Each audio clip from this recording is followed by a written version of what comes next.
Hello friends, welcome back to the channel. CA Rashi Mandan के channel में आपका स्वागत है। आप सभी कैसे हैं? होप सो बहुत अच्छे होंगे। मैं बता दूं, मैं भी बहुत अच्छी हूं।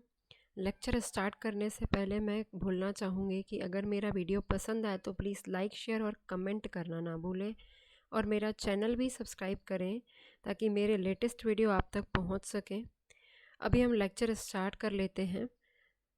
आज हम नया टॉपिक देखेंगे जो क्लास 11th का पार्ट 1 का, क्लास 11th के मैथ्स का, जो कॉमर्स फील्ड वाले हैं उनके मैथ्स के पार्ट 1 का जो चैप्टर 1 है, सेट्स एंड फंक्शन, उसको स्टार्ट करते हैं। ठीक है, सेट्स एंड फंक्शन। ये जस्ट इस लेक्चर में मैं आपको इंट्रो दूंगी इसका।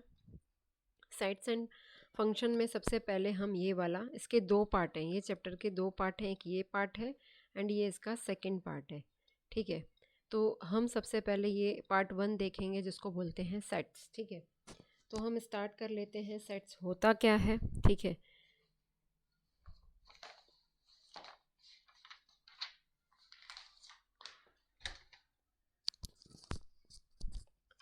सेट्स एंड फंक्शन हमारा चैप्टर का नाम है, तो हम देख लेंगे सेट होता क्या है। सेट मतलब इसका मीनिंग बोलेंगे तो ग्रुप होता है। सेट मतलब ग्रुप। तो ग्रुप किस चीज़ का ग्रुप होना चाहिए? तो ऐसे ग्रुप होना चाहिए जो वेल डिफाइंड ऑब्जेक्ट्स के ग्रुप होते हैं, कलेक्शन होते हैं, उनको सेट बोला जाता है। सेट की ये डेफिनेशन है।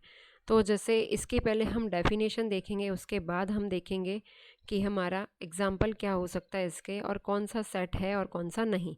A collection of well defined objects is called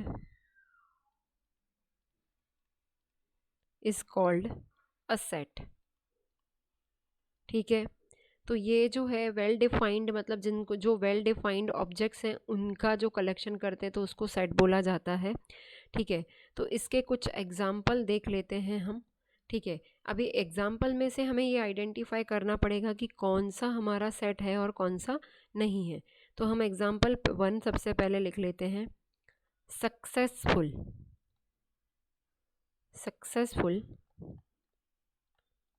persons in your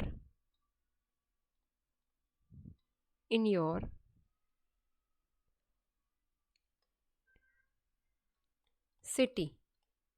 ठीक है, फर्स्ट एग्जाम्पल ये हो गया, बट हमें देखना पड़ेगा, आइडेंटिफाई करना है कि ये सेट है या नहीं है।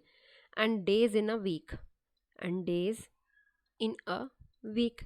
अब ये दोनों एग्जाम्पल में से देखना है कि कौन सा सेट है और कौन सा नहीं है। तो यहाँ पे फर्स्ट एग्जाम्पल में सक्सेसफुल पर्सन जो है ये वेल डिफाइंड ऑब्जेक्ट नहीं है, तो ये it is not a set. ठीक है, not a set, so it is not set. And days जो है यहाँ पे वेल डिफाइंड ऑब्जेक्ट है, एक वीक में डेज, तो ये जो वेल डिफाइंड ऑब्जेक्ट है, तो ये जो है collection of well defined object is called a set, यानी ये सेट हो जाएगा। ठीक है, अब इसी टाइप से रिप्रेजेंटेशन कैसे होता है सेट का। अभी हमने सेट का मीनिंग देखा एंड उसका एग्जाम्पल देखा। अभी रिप्रेजेंट कैसे करते हैं? 3 मेथड्स होते हैं इसको रिप्रेजेंट करने के। सबसे पहले देखते हैं रिप्रेजेंटेशन ऑफ ए सेट। कैसे रिप्रेजेंट करते हैं सेट को? इसके 3 मेथड होते हैं। फर्स्ट होता है रोस्टर मेथड। ठीक है, एंड इसको लिस्टिंग मेथड भी कह सकते हैं।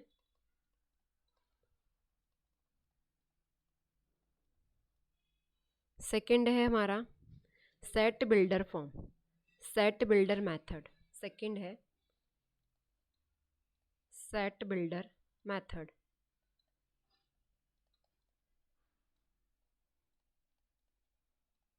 एंड हमारा थर्ड है वेन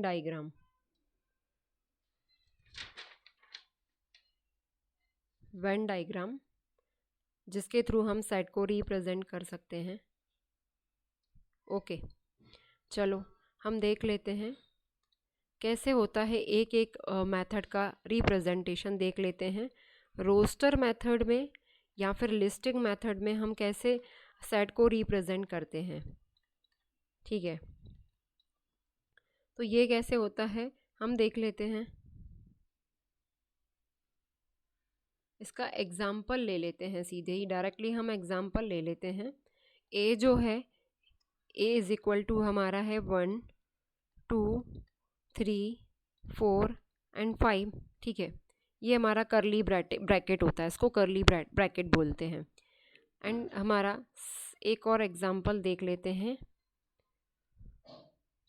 2 4 6 8 एंड 10। ठीक है, तो ये लिस्टिंग जैसे हम लिस्टिंग मेथड होती है ना, तो इसमें क्या होता है कि in the roster method we list all the element of the set with in brackets में हम क्या करते हैं, लिस्ट बना लेते हैं and separate the elements by commas. ठीक है, हर एलिमेंट को हम एक दूसरे से अलग रखते हैं कॉमा के थ्रू। ठीक है, तो ये इसके एग्जाम्पल हो गए रोस्टर मेथड के। सेकंड क्या होता है हमारा, सब बिल्डर फॉर्म। ठीक है, हमारा सेकंड है सब बिल्डर फॉर्म।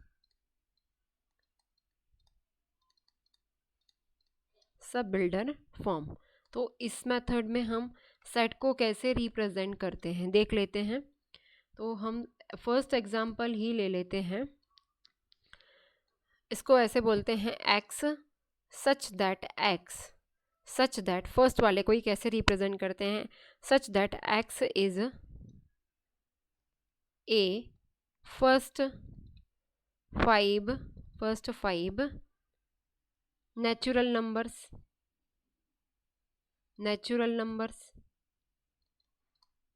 ठीक है, इसको हमें सेट बिल्डर फॉर्म में लिखना पड़ता है। एंड इसका जो बी है, ये जो है कैसे बोलेंगे इसको, एक्स सच दैट इसको सच दैट पढ़ते हैं, such that x is an even number and x less than 12। ठीक है, आगे जो इवन नंबर आएगा वो 12 रहता है, तो x का जो वैल्यू रहेगा वो हमारा लेस देन 12 रहना चाहिए। ठीक है, तो सेट बिल्डर फॉर्म की डेफिनेशन क्या बोलती है, in the set builder method we describe the element of the set by specifying the property which determine the element of the set uniquely. ठीक है ना। अब हमारा है थर्ड है हमारा क्या, वेन डायग्राम।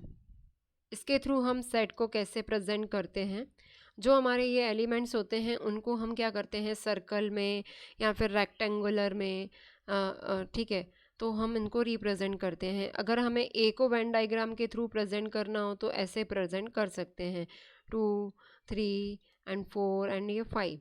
और अगर हमें बी को रिप्रेजेंट करना हो तो हमारे ऊपर है कि हम कौन सा उसका जो है ये जो हम उसका फिगर लेंगे कौन सा लेंगे। ठीक है, तो क्या करेंगे हम, जो 2 को है कैसे रिप्रेजेंट करेंगे, 4 को इस टाइप से एंड 6 को ऐसे एंड 8 को। तो ये हमें क्या करना पड़ता है, इनको ऐसे लिखना पड़ता है, तो इसको बोला जाता है वेन डायग्राम। इसकी डेफिनेशन है, the pictorial representation of a set is called Venn diagram. Generally geometrical closed figure, जैसे हमारे सर्कल होता है, ट्राइंगल होता है, ये जो हमारे फिगर्स होते हैं वो यूज़ किए जाते हैं इनको रिप्रेजेंट करने के लिए। ठीक है, सो हमने यहाँ पे देख लिया कि हमें कैसे इसको प्रेजेंट करना रहता है सेट को। इसके आगे के वीडियो में मैं इसके कुछ नई टॉपिक्स बताऊंगी। ठीक है, तो thanks for watching and thanks for support.